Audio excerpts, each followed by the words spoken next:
ಇನ್ನು ಚಿಕ್ಕಬಳ್ಳಾಪುರ ಜಿಲ್ಲೆಯಲ್ಲಿ ಹಕ್ಕಿ ಜ್ವರ ಹೆಚ್ಚಾಗಿ ಹಬ್ಬಿದೆ. ಆ ಹಿನ್ನೆಲೆ ಚಿಕ್ಕಬಳ್ಳಾಪುರದಲ್ಲಿ ಕೋಳಿಗಳನ್ನ ಕೊಳ್ಳೋದಿಕ್ಕೆ ಜನ ಇದೀಗ ಹಿಂದೇಟನ್ನ ಹಾಕ್ತಾ ಇದ್ದಾರೆ. ಕೊಳ್ಳೋದಾಗ್ಲಿ ಮಾರೋದಾಗ್ಲಿ ಯಾರೂ ಮಾಡಬಾರ್ದು ಅಂತ ಖಡಕ್ ಆಗಿ ಜಿಲ್ಲಾಡಳಿತ ಹೇಳಿಕೆಯನ್ನ ಕೊಟ್ಟಿತ್ತು. ಇದೀಗ ಕೊಳ್ಳೋದಕ್ಕೂ ಕೂಡ ಹಿಂದೇಟು ಹಾಕ್ತಿದ್ದಾರೆ ಜನ.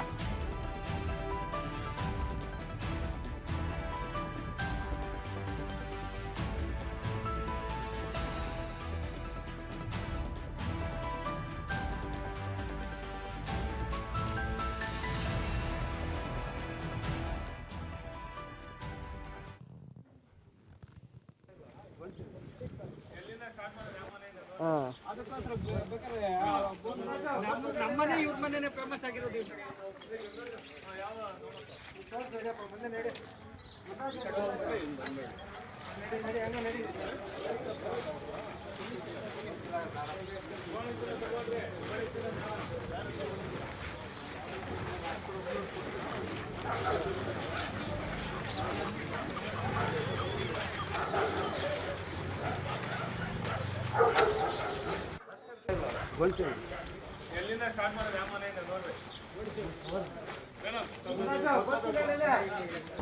ಈ ಅಕ್ಕಿ ಜ್ವರ ಅಂತ ಬಂದಿರೋದಕ್ಕೆ ನಾಟಿ ಕೋಳಿಗಳು ಜಾಸ್ತಿ ಕಾಣಿಸ್ತಾ ಇರೋದು. ಅಕ್ಕಿ ಜ್ವರ ಆ ನಾಟಿ ಕೋಳಿಗಳಿಗೆ ಅಂದರೆ ಮೇಯ್ನು ಬೈಲಲ್ಲಿ ಮೇಯೋ ಕೋಳಿ ಅವು.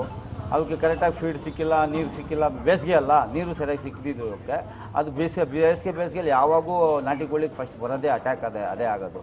ಯಾಕಂದ್ರೆ ಅದಕ್ಕೆ ಏನು ಮೆಡಿಕೇಷನ್ ಏನು ಕೊಡೋಲ್ಲ. ಅದರಿಂದ ಅದು ನೀರು ಸರಿಯಾಗಿ ಕುಡಿಲಿಲ್ಲ, ಅದು ಡಿಹೈಡ್ರೇಷನ್ ಆಗಿ ಮರಿ ಸಾಯ್ತಾವೆ. ಫಾರಮ್ ಬಾಯ್ಲರ್ ಕೋಳಿಗಳಿಗೆ ಕರೆಕ್ಟಾಗಿ ಮೇಂಟೆನೆನ್ಸ್ ಮಾಡ್ತಾರೆ. ಫಾರಮಲ್ಲಿ ಕರೆಕ್ಟಾಗಿ ಔಷಧಿ ಕೊಡ್ತಾರೆ, ಕರೆಕ್ಟಾಗಿ ಫೀಡ್ ಕೊಡ್ತಾರೆ, ಕರೆಕ್ಟಾಗಿ ನೀರು ಕೊಡ್ತಾರೆ. ಅದರಿಂದ ಅವಕ್ಕೇನು ಆಗಲ್ಲ, ಅದಕ್ಕೇನು ಕಾಯಿಲೆ ಇಲ್ಲ. ಅದು ಈ ಯಾವುದೋ ಎಲ್ಲೋ ಒಂದು ಕಡೆ ಆಗಿರೋದಕ್ಕೆ ಜನ ಭಯ ಬಿದ್ದು ಬಾಯ್ಲರು ತಿಂತಾ ಇಲ್ಲ. ಈಗ ಸರ್ ನಿಮ್ಮ ಬಿಸ್ನೆಸ್ ಯಾವ ಥರ ಇದೆ ಏನು ಅಂತ? ಬಿಸ್ನೆಸ್ ಅಂತೂ ಇದು ತುಂಬ ಕರೆಕ್ಟ್ 30% ಬಂದೈತೆ ಸರ್. 100ರಲ್ಲಿ 30 ಪೈಸೆ ನಡೀತಾ ಇದೆ ಅಷ್ಟೇ ಬಾಯ್. ಇವತ್ತು ಏನಿಲ್ಲ ಸರ್. ಇವತ್ತು ಬೆಳಗ್ಗೆಯಿಂದ ಒಂದು 2 ಕೆಜಿನೂ ಮಾರಿಲ್ಲ ಸರ್. ಅಂದರೆ ಅಕ್ಕಿ ಜ್ವರ ಬಂದಾಗ ಯಾವ ಥರ ಇತ್ತು? ಅಕ್ಕಿ ಜ್ವರ ಬರೋಕ್ಕಿಂತ ಮುಂಚೆ ಚೆನ್ನಾಗಿ ಸೇಲ್ಸ್ ಇರೋದು. ಮಂಗಳವಾರ ಭಾನುವಾರ ಎಲ್ಲ. ಈಗ ಸೇಲ್ಸೇ ಇಲ್ಲ ಸರ್. ಜನ ಸುಮ್ಮನೆ ಭಯ ಬಿದ್ದುಬಿಟ್ಟವ್ರು ಅಷ್ಟೇ. ಏನು ಪ್ರಾಬ್ಲಮ್ ಏನಿಲ್ಲ. ಅವರೇ ಹೇಳ್ತವ್ರೆ, DC ಅವರು ಹೇಳೋರು ಬೇಯಿಸಿದ ಮೇಲೆ ಏನೂ ಇರಲ್ಲ ಅದರಲ್ಲಿ. ಆದರೂ ಜನ ನಂಬ್ತಾ ಇಲ್ಲ, ಭಯ ಬಿದ್ದುಬಿಟ್ಟವ್ರೆ. ಈ ಅಕ್ಕಿ ಜ್ವರ ಅಂತ ಬಂದಿರೋದಕ್ಕೆ ನಾಟಿ ಕೋಳಿಗಳು ಜಾಸ್ತಿ ಕಾಣಿಸ್ತಾ ಇರೋದು. ಅಕ್ಕಿ ಜ್ವರ ಆ ನಾಟಿ ಕೋಳಿಗಳಿಗೆ ಅಂದರೆ ಮೇಯ್ನು ಬೈಲಲ್ಲಿ ಮೇಯೋ ಕೋಳಿ ಅವು. ಅವಕ್ಕೆ ಕರೆಕ್ಟಾಗಿ ಫೀಡ್ ಸಿಕ್ಕಿಲ್ಲ, ನೀರು ಸಿಕ್ಕಿಲ್ಲ. ಬೇಸಿಗೆ ಅಲ್ಲ, ನೀರು ಸರಿಯಾಗಿ ಸಿಕ್ಕಿದ್ದಕ್ಕೆ ಅದು ಬೇಸಿಗೆಯಲ್ಲಿ ಯಾವಾಗೂ ನಾಟಿ ಕೋಳಿಗೆ ಫಸ್ಟ್ ಬರೋದೇ ಅಟ್ಯಾಕ್ ಅದೇ ಆಗೋದು. ಯಾಕಂದ್ರೆ ಅದಕ್ಕೆ ಏನು ಮೆಡಿಕೇಷನ್ ಏನು ಕೊಡೋಲ್ಲ. ಅದರಿಂದ ಅದು ನೀರು ಸರಿಯಾಗಿ ಕುಡಿಲಿಲ್ಲ, ಅದು ಡಿಹೈಡ್ರೇಷನ್ ಆಗಿ ಮರಿ ಸಾಯ್ತಾವೆ. ಫಾರಮ್ ಬಾಯ್ಲರ್ ಕೋಳಿಗಳಿಗೆ ಕರೆಕ್ಟಾಗಿ ಮೇಂಟೆನೆನ್ಸ್ ಮಾಡ್ತಾರೆ. ಫಾರಮಲ್ಲಿ ಕರೆಕ್ಟಾಗಿ ಔಷಧಿ ಕೊಡ್ತಾರೆ, ಕರೆಕ್ಟಾಗಿ ಫೀಡ್ ಕೊಡ್ತಾರೆ, ಕರೆಕ್ಟಾಗಿ ನೀರು ಕೊಡ್ತಾರೆ. ಅದರಿಂದ ಅವಕ್ಕೇನು ಆಗಲ್ಲ, ಅದಕ್ಕೇನು ಕಾಯಿಲೆ ಇಲ್ಲ. ಅದು ಈ ಯಾವುದೋ ಎಲ್ಲೋ ಒಂದು ಕಡೆ ಆಗಿರೋದಕ್ಕೆ ಜನ ಭಯ ಬಿದ್ದು ಬಾಯ್ಲರು ತಿಂತಾ ಇಲ್ಲ. ಈಗ ಸರ್ ನಿಮ್ಮ ಬಿಸ್ನೆಸ್ ಯಾವ ಥರ ಇದೆ ಏನು ಅಂತ? ಬಿಸ್ನೆಸ್ ಅಂತೂ ಇದು ತುಂಬ ಕರೆಕ್ಟ್ 30% ಬಂದೈತೆ ಸರ್. 100ರಲ್ಲಿ 30 ಪೈಸೆ ನಡೀತಾ ಇದೆ ಅಷ್ಟೇ ಬಾಯ್. ಇವತ್ತು ಏನಿಲ್ಲ ಸರ್. ಇವತ್ತು ಬೆಳಗ್ಗೆಯಿಂದ ಒಂದು 2 ಕೆಜಿನೂ ಮಾರಿಲ್ಲ ಸರ್. ಅಂದರೆ ಅಕ್ಕಿ ಜ್ವರ ಬಂದಾಗ ಯಾವ ಥರ ಇತ್ತು? ಅಕ್ಕಿ ಜ್ವರ ಬರೋಕ್ಕಿಂತ ಮುಂಚೆ ಚೆನ್ನಾಗಿ ಸೇಲ್ಸ್ ಇರೋದು. ಮಂಗಳವಾರ ಭಾನುವಾರ ಎಲ್ಲ. ಈಗ ಸೇಲ್ಸೇ ಇಲ್ಲ ಸರ್. ಜನ ಸುಮ್ಮನೆ ಭಯ ಬಿದ್ದುಬಿಟ್ಟವ್ರು ಅಷ್ಟೇ. ಏನು ಪ್ರಾಬ್ಲಮ್ ಏನಿಲ್ಲ. ಅವರೇ ಹೇಳ್ತವ್ರೆ, DC ಅವರು ಹೇಳೋರು ಬೇಯಿಸಿದ ಮೇಲೆ ಏನೂ ಇರಲ್ಲ ಅದರಲ್ಲಿ. ಆದರೂ ಜನ ನಂಬ್ತಾ ಇಲ್ಲ, ಭಯ ಬಿದ್ದುಬಿಟ್ಟವ್ರೆ. ಈ ಮೊಟ್ಟೆ ವ್ಯಾಪಾರ ಲಾಸ್ಟ್ ವೀಕ್ ಅಂದರೆ ಈ ವೀರ ಸ್ವಲ್ಪ ಕಡಿಮೆ ಡಲ್ಲಾಗಿ ನಡೀತಾ ಇದೆ ಸರ್. ಇವತ್ತು ಇದ್ದಿದ್ದು ಇನ್ನೂ ಕಡಿಮೆ ಆಗಿದೆ. ಈ ಅಕ್ಕಿ ಜ್ವರ ಬಂದಿರೋದು ಯಾವುದೋ ನಾಟಿ ಕೋಳಿಗೆ ಎಲ್ಲೋ ಸ್ವಲ್ಪ ಬಂದಿರೋದು. ಅದರಿಂದ ಈ ಫಾರಮ್ ಕೋಳಿಗೆ ತುಂಬ ಎಫೆಕ್ಟ್ ಆಗ್ತಾಯಿದೆ. ಚಿಕನ್ಗೆ ಬಿಸ್ನೆಸ್ ಆಗ್ತಾಯಿಲ್ಲ. ಈ ವಾರದಿಂದ ನಮಗೂ ಬಿಸ್ನೆಸ್ಸು ಅರ್ಧಕ್ಕರ್ಧ ಡೌನ್ ಆಗಿದೆ ಸರ್, ಡಲ್ಲಾಗಿದೆ. ಇವತ್ತಂತೂ ಇದ್ದದ್ದು ಜನನೇ ಇಲ್ಲ. ಬೆಳಗ್ಗಿಂದನೂ 5 ಕ್ರೇಟ್ ಮಾಡಿದ್ವಿ ಬೆಳಗಿಂದ. ವ್ಯಾಪಾರ ಏನಿಲ್ಲ ಸರ್. ತುಂಬ ತೊಂದರೆ ಆಗ್ತಾಯಿದೆ ಇದರಿಂದ ನಮಗೆ. ಅಂದರೆ ಜನ ಭಯ ಪಡ್ತಿದ್ದಾರೆ. ಚಿಕನಕ್ಕೆ ತಿನ್ನೋ ಭಯ ಪಡ್ತಾರೆ, ಮೊಟ್ಟೆ ತಿನ್ನೋಕ್ಕೂ ಭಯ ಪಡ್ತಿದ್ದಾರೆ. ಮೊಟ್ಟೆ ತಿನ್ನೋಕ್ಕೂ ಭಯ ಪಡ್ತಾರೆ ಸರ್. ಈಗ ಸ್ಕೂಲವರು ಅಂಗನವಾಡಿ ಅವರು ಭಯ ಪಡ್ತಾ ಇದ್ದಾರೆ. ಏನು ಮೊಟ್ಟೆ ನಾವು ತೊಗೊಂಡು ಹೋಗೋದು ಬೇಡ ಸರ್ ಹೇಳ್ತೀವಿ ಅಂತೇಳಿ ಅವರು ಭಯ ಪಡ್ತಾರೆ. ಮೊದಲು ಎಷ್ಟು ಕ್ರೇಟ್ ಹೋಗ್ತಿತ್ತು, ಈಗ ಬೆಳಗ್ಗೆ ಎಷ್ಟು ಇದಾಗಿದೆ ಸರ್? ಬೆಳಗ್ಗೆಯಿಂದ ಬರೀ 5 ಕೇಸ್ ಮಾತ್ರ ಸೇಲ್ ಆಗಿದೆ. ವ್ಯಾಪಾರ ಎಷ್ಟು ಹೋಗ್ತಿತ್ತು ಮೊದಲು?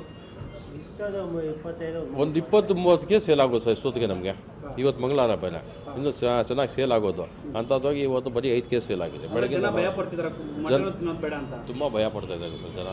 ಅವ್ರು ಗೊತ್ತಾಗ್ತಾ ಇಲ್ಲ ಮೊಟ್ಟೆಯಲ್ಲಿ ಏನಿಲ್ಲ ಅಂತ ನಾವು ಹಿಡಿದು ಕೇಳ್ತೇವೆ. ಮೊಟ್ಟೆಯಲ್ಲಿ ಪೌಷ್ಟಿಕಾಂಶ ಇದೆ, ಮೊಟ್ಟೆಯಲ್ಲಿ ಏನು ತೊಂದರೆ ಏನಾಗಲ್ಲ, ಏನು ಹೇಳ್ತಾ ಇಲ್ಲ ಗೌರ್ಮೆಂಟ್, ಏನು ಹೇಳ್ತಾ ಇಲ್ಲ. ನೀವು ಸುಮ್ಮನೆ ಮಾಡ್ಕೊಂಡಿದ್ದೀರಿ ಈ ಥರ ಮಾಡಿ ಅಂತ ಹೇಳ್ತಾ ಇದ್ದೀವಿ. ಅಲ್ಲಿಗೂ ಜನಗೆ ಅದೊಂದು ಇದು ಮೈಂಡಲ್ಲಿ ಫಿಕ್ಸ್ ಆಗಿಬಿಟ್ಟಿದೆ. ಅದರಿಂದ ಸ್ವಲ್ಪ ವ್ಯಾಪಾರಕ್ಕೆ ಏಟಾಗಿದೆ ಸರ್, ತುಂಬ ಕಡಿಮೆ ಇದೆ ಬಿಸ್ನೆಸ್ಸು. ಅಂದ್ರೆ ನೀವು ಎಲ್ಲಿಂದ ತಗೊಂಡ್ಬರ್ತಿದ್ರಿ ಏನು ಅಂತ ಮೊಟ್ಟೆಗಳು? ಸರ್ ಇಲ್ಲ ಫಾರಮಿಂದ ತೊಗೊಂಬರ್ತೀವಿ ಸರ್, ಫಾರಮ್ಗಳಿಂದ ಡೈರೆಕ್ಟ್ ಫಾರಮಿಂದ ತೊಗೊಂಬರ್ತೀವಿ. ಒಟ್ಟಾರೆ ವ್ಯಾಪಾರ ಇವತ್ತು ಹೆಂಗಿದೆ? ತುಂಬ ಡಲ್ ಆಗಿದೆ ಸರ್ ವ್ಯಾಪಾರ. ಭಾನುವಾರ ಸ್ವಲ್ಪ ಹೆಚ್ಚು ಕಡಿಮೆ ಸ್ವಲ್ಪ ಪರವಾಗಿಲ್ಲ, ಹಂಗೋ ಹಿಂಗೋ ನಡೀತು. ಸೋಮವಾರನೂ ಏನಿಲ್ಲ, ಇವತ್ತು ಇದ್ದದ್ದು ಇನ್ನೂ ಕಡಿಮೆ ಆಗಿದೆ ಸರ್ ಬಿಸ್ನೆಸ್ ಇಲ್ಲ. ಸರಿ ಸರ್, ಈಗ ಎಷ್ಟಿತ್ತು ರೇಟು? ಸರ್ ಈಗ ಕ್ರೇಟು 150-140ಗೆ ಬಂದಿದೆ ಸರ್. ಇವತ್ತೆಷ್ಟಿತ್ತು? ಮೊದಲು 180-200ವರೆಗೂ ಹೋಗಿದೆ ಸರ್. ಜನವರಿಯಲ್ಲಿ 200 ಇತ್ತು ಸರ್. ಇವಾಗ 140-150ಗೆ ಬಂದಿದೆ ಸರ್. ಅಷ್ಟೊಂದು ಡೌನ್ ಆಗಿದೆ ಮೊಟ್ಟೆ ವ್ಯಾಪಾರ. ಲಾಸ್ಟ್ ವೀಕಂದರೆ ಈ ವೀರ ಸ್ವಲ್ಪ ಕಡಿಮೆ ಡಲ್ಲಾಗಿ ನಡೀತಾ ಇದೆ ಸರ್. ಇವತ್ತು ಇದ್ದದ್ದು ಇನ್ನೂ ಕಡಿಮೆ ಆಗಿದೆ. ಚಿಕ್ಕಬಳ್ಳಾಪುರ ಜಿಲ್ಲೆಯಲ್ಲಿ ಹಕ್ಕಿ ಜ್ವರದ ಆತಂಕ ಹೆಚ್ಚಾಗಿದೆ. ಈಗ ಹೇಳ್ತಾ ಇದ್ರು ಚಿಕನ್ ಇರಲಿ ಮೊಟ್ಟೆಗಳನ್ನು ಕೂಡ ಜನ ಕೊಳ್ಳೋದಕ್ಕೆ ಹಿಂದೇಟನ ಹಾಕ್ತಾ ಇದ್ದಾರೆ. ಕೋಳಿ ತಗೊಳ್ಳೋದು ಸೈಡಿಗೆ ಇಟ್ರು ಕೋಳಿ ಜ್ವರ ಇದೆ ಭಯ ಪಡ್ತಾ ಇದ್ದಾರೆ ಅಂತ. ಮೊಟ್ಟೆಗಳಿಗೂ ಕೂಡ ನಾವು ಟ್ರೇನ ತರಿಸಿ ಇಟ್ಟಿದ್ದೀವಿ, ಬಟ್ ಅದು ಯಾವುದು ಸೇಲ್ ಆಗ್ತಾ ಇಲ್ಲ. ಜನ ನಮ್ಮನೆ ಕೇಳ್ತಾರೆ ಮೊಟ್ಟೆಗಳು ತಗೋಬೋದಾ ಏನು ಎತ್ತ ಅಂತ ಜನ ಹಿಂದೇಟನ ಹಾಕ್ತಾ ಇದ್ದಾರೆ ಅಂತ ಹೇಳಿ ಮೊಟ್ಟೆ ಅಂಗಡಿಯ ಮಾಲೀಕ ಕೂಡ ತನ್ನ ಅಳಲನ್ನ ತೋಡ್ಕೊಳ್ತಾ ಇರೋದು. ಇತ್ತ ಚಿಕ್ಕಬಳ್ಳಾಪುರ ಮಾತ್ರ ಅಲ್ಲ, ಕೆಲವೆಡೆ ಈಗ ಚಿಕನ್ ತಿನ್ನೋದಾಗಿರ್ಬೋದು, ಹೋಟೆಲ್ಗೆ ಹೋಗಿ ಕೇಳೋದಾಗಿರ್ಬೋದು ಚಿಕನ್ನ.